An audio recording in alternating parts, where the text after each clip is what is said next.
पशुपति व्रत कैसे करते हैं? विधि। यदि आप पशुपति व्रत का पालन करने का इरादा रखते हैं, तो ऐसा करने का उचित तरीका जानना महत्वपूर्ण है। आपकी सहायता के लिए यहाँ कुछ दिशा निर्देश दिए गए हैं।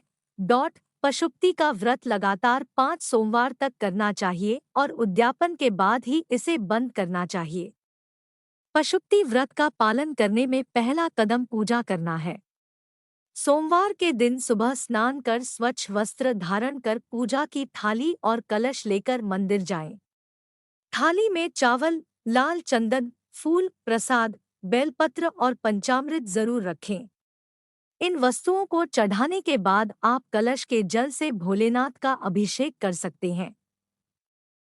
अभिषेक के बाद दीपक जलाएं, भोग लगाएं और भोलेनाथ की आरती करें। आप पूजा के बाद अपने सुबह के भोजन में फल और मिठाई का सेवन कर सकते हैं। शाम को वही थाली मंदिर ले जाएं, साथ में 6 दीपक और घर से खाने के लिए कुछ मीठा भी ले जाएं।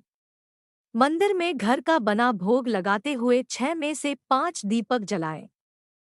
2/3 भोग मंदिर में चढ़ाएं और 1/3 घर में वापस लाए।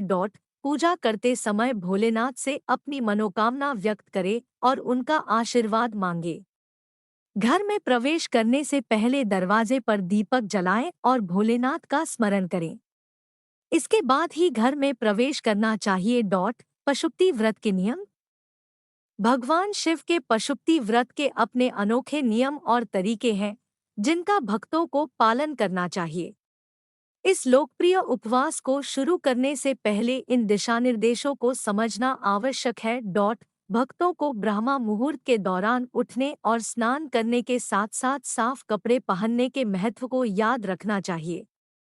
इस व्रत के महत्वपूर्ण नियमों में से एक भगवान शिव को 5 दीपक जलाना है, जिन्हें इस प्रथा के कारण पंचानंद भी कहा जाता है।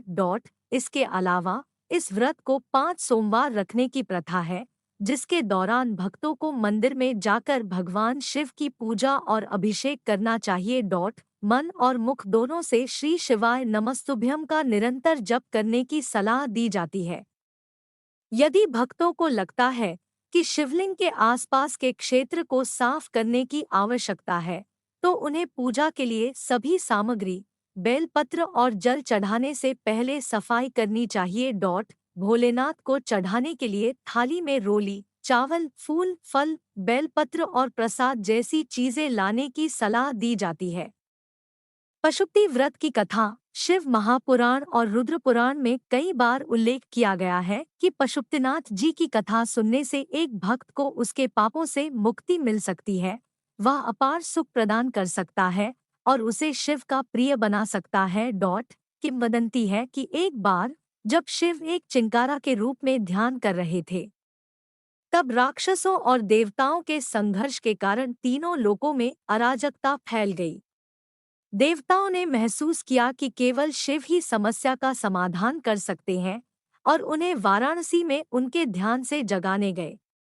हालांकि देवताओं को पास आते देख शिव ने नदी में छलांग लगा दी, जिससे उनके एक सींग के 4 टुकड़े हो गए। इसके जवाब में भगवान पशुपति चतुर्मुख लिंग के रूप में प्रकट हुए और तभी से पशुपतिनाथ जी की पूजा और उपवास करने की परंपरा शुरू हुई। पशुपति व्रत में क्या नहीं करना चाहिए। पशुपति व्रत के दिशानिर्देशों का पालन करने के लिए व्यक्तियों को निम्नलिखित से बचना चाहिए। मांस और अंडे का सेवन, नशा और अय्याशी में लिप्त होना, चोरी करना, पराई स्त्री या पुरुष से शारीरिक संबंध बनाना, किसी का अपमान करना। पशुपति व्रत की उद्यापन विधि। पशुपति व्रत पशुपतिनाथ व्रत के उद्यापन को महत्वपूर्ण माना जाता है। इस व्रत में भाग लेने के लिए व्यक्ति को 5 सोमवार का व्रत अवश्य करना चाहिए। छठे सोमवार की शाम को मंदिर में भोलेनाथ को विभिन्न वस्तुओं जैसे चावल, मखाना, मूंग और बिल्वपत्र को 108 की मात्रा में चढ़ाना चाहिए। साथ ही प्रसाद के रूप में नारियल और दक्षिणा अवश्य अर्पित करें। अंत में भोलेनाथ से अपनी इच्छा दोहराएं, क्योंकि भगवान सच्चे मन से सच्ची पूजा को स्वीकार करते हैं। अंत में पशुपति व्रत का महत्व भक्तों के मन और शरीर को शुद्ध करने और उन्हें आध्यात्मिक विकास प्राप्त करने में मदद करने की क्षमता में निहित है। यह एक ऐसा समय है जब लोग अपने जीवन पर चिंतन कर सकते हैं और अपने व्यवहार और आदतों में सकारात्मक बदलाव ला सकते हैं। पशुपति व्रत से जुड़े अनुष्ठानों और रीति रिवाजों के माध्यम से भक्त भगवान शिव के प्रति अपनी भक्ति और प्रतिबद्धता प्रदर्शित करते हैं। उपवास और भोजन प्रतिबंध अनुशासन बनाने में मदद करते हैं और आत्मनियंत्रण और आत्मसंयम को भी बढ़ावा देते हैं।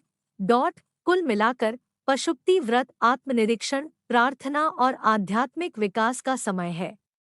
यह भक्तों को अपने भीतर से जुड़ने और परमात्मा का आशीर्वाद लेने का अवसर प्रदान करता है।